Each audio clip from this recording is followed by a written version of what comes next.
Maka saya ingin ingatkan diri ana pribadi dan antum semua, tidak usah seorang mengkhawatirkan Islam dakwah sunnah. Oh, si fulan udah menjadi ini sekarang, dia punya jabatan ini sekarang, bagaimana dakwah nanti di Indonesia? Bagaimana dakwah sunnah ini kalau dia punya jabatan itu? Kalau dia yang menjabat di situ?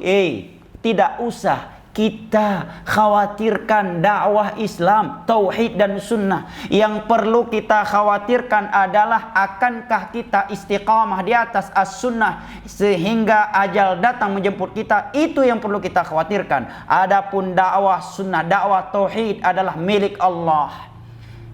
Inna nahnu nazalna dzikra wa inna lahu lahafizun. Kamilah yang menurunkan Al-Quran ini, agama ini, dan kami akan menjaganya. Yuriduna liyutfi'u nurallahi biafwahihim wallahu mutimmu nurihi walau karihal kafirun.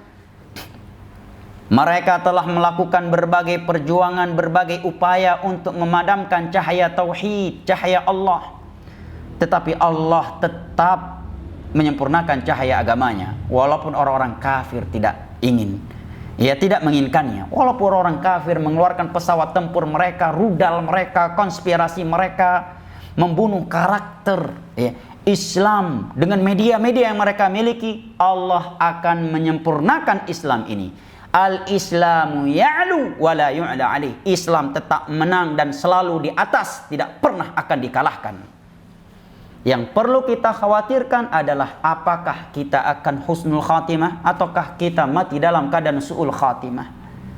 Jangan sampai kematian datang dalam keadaan kita sudah berpindah dari tauhid ke syirik, dan dalam keadaan kita sudah berpindah dari jalan sunnah ke jalan bid'ah karena syubhat-syubhat yang telah masuk ke dalam hati kita. Allahumma muqallibal qulub, tsabbit qalbi ala dinik.